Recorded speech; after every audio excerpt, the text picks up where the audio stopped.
সাংবাদিক ডাকানি বলতে স্পেসিফিক আপনারা জানেন যে এখানে আমাদের গত 28 তারিখে আমাদের যে চেলিখোলার ওইখানে একটা ফ্যাটাল আরটিএ হয়েছে।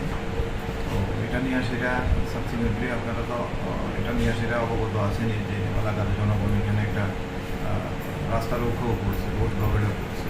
রোড ব্লকেট করার পরে যে আমরা মানুষের এখানে কইছি যে আমরা এটা সুষ্ঠু তদন্ত করে যে ভিকটিম যে পরিবারের মানুষই হয়েছে তাদের আমরা সুষ্ঠু বিচার দিই।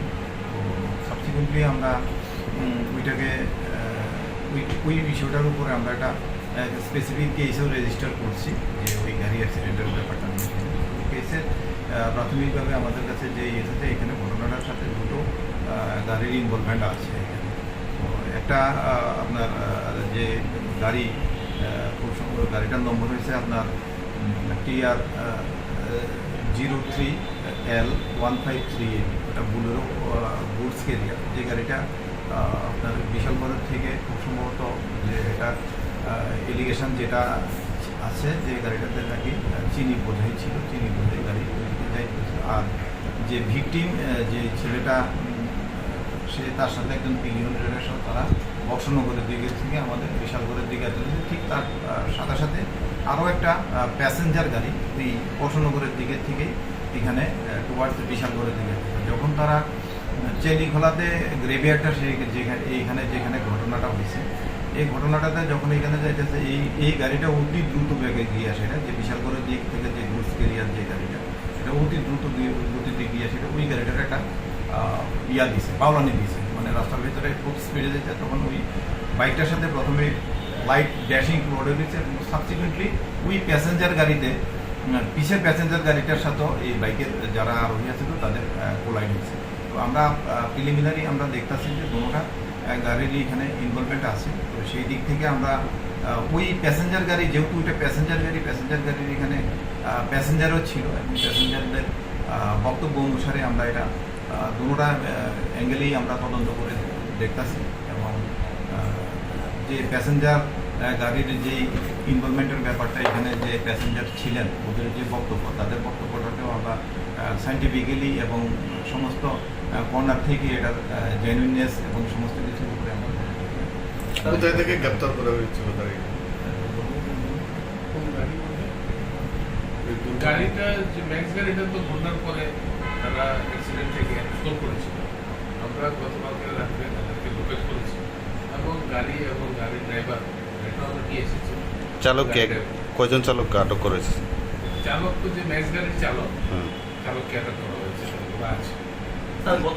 বিষয়টা হচ্ছে ওই যে প্যাসেঞ্জার গাড়ি, যেহেতু এখানে ঘটনাটার ভিতরে গাড়িটার ভেতরে প্যাসেঞ্জার ছিলেন, যাদেরকে আমরা গাড়িতে যে প্যাসেঞ্জারগুলি ছিলেন ওই প্যাসেঞ্জারদের বক্তব্যটাকে যেহেতু তাদের একটা সে যেহেতু গাড়ির মালিকও না কেউ না, একদম প্যাসেঞ্জার ডিফারেন্ট প্লেসের প্যাসেঞ্জারের মাধ্যমে, তো সেটা আমরা ভেরিফাই করে যেটা আপাতত আমরা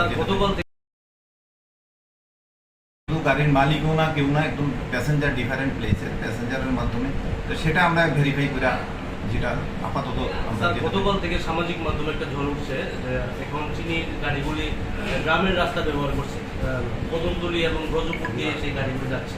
আচ্ছা, সামাজিক মাধ্যমে এই বিষয়ে কি আপনারা অবগত হয়েছেন? এখন তো আপনার কাছে শুনলাম আমরা বিষয়টা, যদি এরকম থাকে সেই ব্যাপারটা আমরা দেখতেইব। এবং এই ব্যাপারটাতে দেখেন আমি যেটা বলতে চাই যে চিনির বিষয়টা নিয়ে সেটা আমরা যে মাননীয় আমাদের যে সাব ডিভিশন ম্যাজিস্ট্রেট সাহেব এবং এটা আমরা ডিএম সাহেব সবাই কাছে আমরা অ্যাপ্রাইজ করেছি যে এটাতে যে চিনি কীভাবে এখানে স্টকেজ হচ্ছে এবং কীভাবে এখানে চিনি যাচ্ছে সেটার একটা সিস্টেম হওয়ার দরকার, সরকারিভাবে এটার একটা হওয়ার দরকার। আমরা প্রাথমিকভাবে তো এখন আপনারাও দেখেছেন যে আমরা এখানে আমাদের ডিসিএম সাহেবও রেড করেছে বা প্লাস আমাদের তরফ থেকেও আমরা আপ্রাণ চেষ্টা করেছি যাতে এই ধরনের কোনো মুভমেন্ট না, এটার জন্য কোনো তরফ থেকে, প্রশাসন থেকে এবং সাধারণ নাগরিকদের তরফ থেকে হবে। দেখুন বিশালগড়ের আপনারা সবাই অবগত আছেন, বিশালগড়তে তো অনেকগুলি রাস্তা আছে। যেমন আপনার কাছে আমি এখন শুনলাম যে নতুন কি কদমতলী নিয়ে বললেন, কদমতলী রাস্তা যে রাস্তাগুলি যাচ্ছে, এখানে অনেকগুলি রাস্তা আছে। প্রত্যেকটা রাস্তার ভেতরে আমাদের অবশ্যই ফোকাস রাখতে হবে, কিন্তু এটাতে এইভাবে রাস্তায় ফোকাস রেখে সমস্যাটা সমাধান হবে না। এটা সমস্যাটা সমাধান করতে গেলে একটা রেগুলেশন অবশ্যই করতে হবে।